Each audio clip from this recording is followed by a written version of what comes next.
Japan's new Prime Minister, Shinzo Abe, sparked outrage in Asia and beyond when he recently said that there was no evidence that Japan's army had forced women to work in military brothels during World War II. The acknowledgement of and apologies for the so-called comfort women has been a stumbling block to better relations with Japan's powerful neighbors China and South Korea. We are joined by Yoshihisa Komori of Japan's daily Sankei Shimbun for a closer look at this hot topic. Komori-san, why did Abe feel he had to make that statement? Because he has been asserting that the Japanese military, as a matter of policy, never coerced the recruitment of young women in Asia. There have been some isolated cases where soldiers and officers who are defying the order from above forcefully taken away some unfortunate ladies, young ladies to China or Indonesia. But again, there's no proof that the Japanese military as a policy as a whole did such thing. But the number of women involved, the scale of it, seems to suggest some kind of systematic effort. And the women themselves claim that they were made to do this. They were almost screened by military authorities. So it does seem to have a systemic or institutional aspect to the policy. Yes, I think Japanese leadership and the people acknowledge that there's a systematic involvement or systematic running of brothels or prostitution, the systematic way.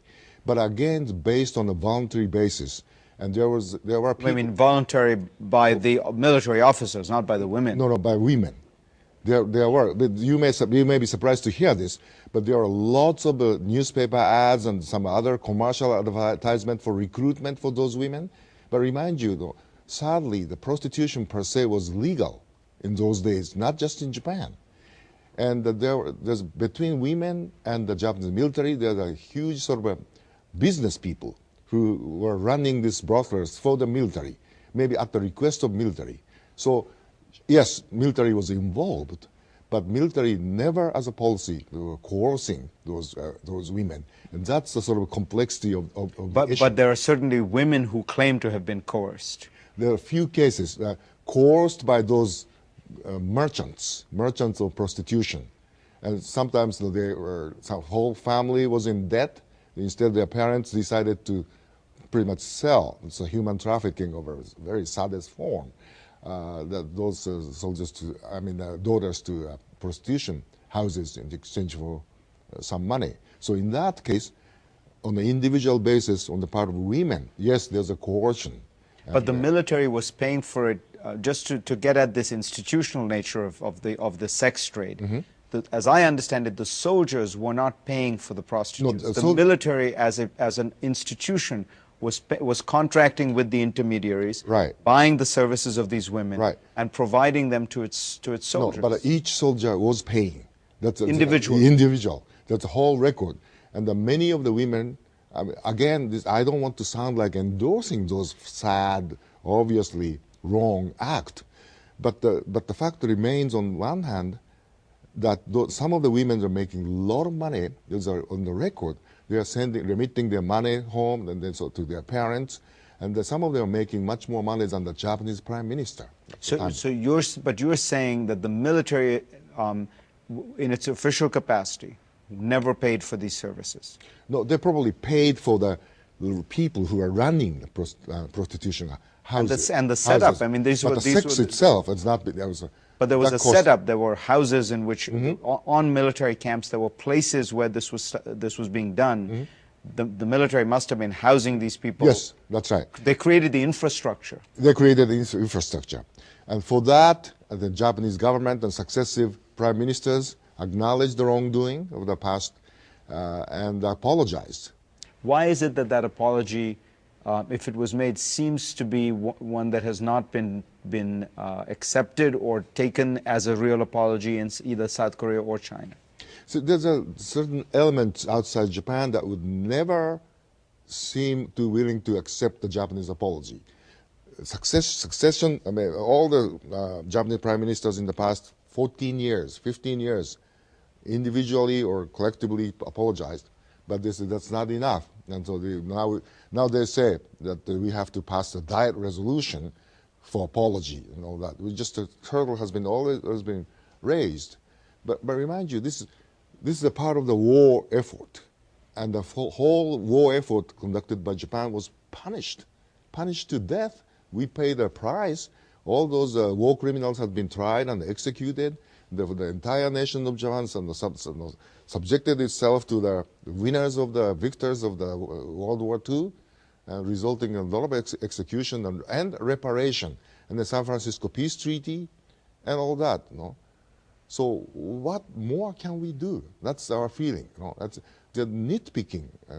I think the essence of this issue from Japanese perspective is a double jeopardy, double standards, and tinge of racism. Why do we have to be held responsible for ever and ever for something that our people in the 2 generations, 3 generations ago did? And we acknowledge that was a wrong thing. We atoned it. We apologized for it. But again, somehow the way we apologized is not enough. Or the way we paid money was not enough. It just comes again and again and again. And look at Japan now. It's a purely democratic, sort of have a lot of faith in the democracy, humanism, and we have been making a very significant contribution to the international humanitarian causes, ODA or other forms. Why do we have to be so attacked and put in the sort of a inferior position morally? You said racism, but the attacks are really coming from South Korea and China. The United States has actually been very quiet on this issue. As an official matter... Well, look at what's going on in the House of Representatives in the U.S. No, I mean the executive branch has not been pushing you hard on this. It's China and South Korea that you're facing the most criticism from. So criticism now coming is from the United States. New York Times, the Los Angeles Times, Boston Globe, they are bashing Japan and Japanese leadership as if there's something wrong in Japanese DNA. None of us was around when this thing happened. A comparison between Germany and Japan, what the Nazi Germany did, just annihilation, premeditated decision made at the top of the national government to annihilate one entire race or ethnic group that had nothing to do with the war. Whereas in Japan, there's no such thing. It's remotely. Everything that Japan has been accused of happened in the battlefield with the parties, warring parties. You know that it causes problems for Japan in East Asia, particularly with the Chinese and the South Koreans, whatever the merits of the issue. Why did the Prime Minister feel he had to do something like this now? Is it, some people claim, some people claim that he has been losing ground in the polls, he needed to shore up his support, and this was a way of throwing an issue to his nationalistic right-wing base? No, I really have to make the table turn the table around. That Prime Minister Abe only reacted to the bunch of questions raised by Japanese reporters on the resolution that was brought and about to be voted on in the House of Representatives of the United States. So our question is why? Why do they have to bring up this issue now? We haven't said anything about this. We have not either negatively or positively. So only because of this House of Representatives resolution did Abe have to say something. Because the resolution specifically called for unequitable, something apology, the national apology or something, which Abe said that his predecessors have apologized, so he doesn't need to apologize anymore. But he also said that the military was not involved in an official capacity. So official capacity was not that policy. That's pretty much an established fact. You really have to show us, when military at the top of the top level has made a decision or any proof that they are ordering the coerced recruitment of young women. How does Japan get out of this situation? When Japan tried to get permanent status, a permanent seat in the UN Security Council, it was stunning how little support it had. In all of Asia, the only country that gave it its qualified support was Singapore. So how, and this despite the fact that Japan has given tens of billions of dollars of aid to all these countries. I think it's almost 30 billion to China alone.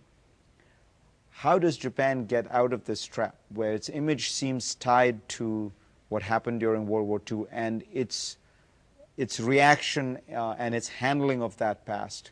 The past 50 years or so, I think Japanese attitude and as well as government policy was to say nothing against any charges, no? Just then by showing our democratic nature and humanitarian policy by policies.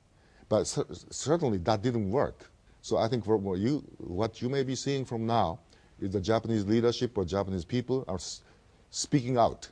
For instance, there's no such thing as a military, the top decision or policy decision to coerce women, even though there are people who say there was. But so now I think I think people more and more to be speaking out and engaged in a dialogue or discussion or debate. I think quietly accepting any charge and then by doing all those good things just doesn't work. So there's a profound disappointment, sadness, resentment on the part of many people in Japan now. You may be seeing a new Japan because this is seriously beginning to erode the Japanese-American alliance, because the kind of people whose pride and other feelings are hurt by this incessant accusation against Japan are the people who are most vigorously supported the alliance based on democracy with the United States or with countries like India or Australia, Britain or France. You know. But somehow they take something, because there's even behind this current move against Japan, there's a Chinese move, because Congressman Mike Honda of California has been receiving a huge amount of political donation from Chinese activists who are associated with the Chinese organization. And it's interesting, there's very little support or activists from Korea. So I see this as a sort of diplomatic maneuver on the part of certain countries to keep Japan in an emasculated way or inferior way, just as if portraying Japan as if something is a country or the people who are sort of genetically wrong or something, inferior. So that's how strongly I feel. Well, it's always a pleasure to talk to you, Komori-san. Thank you.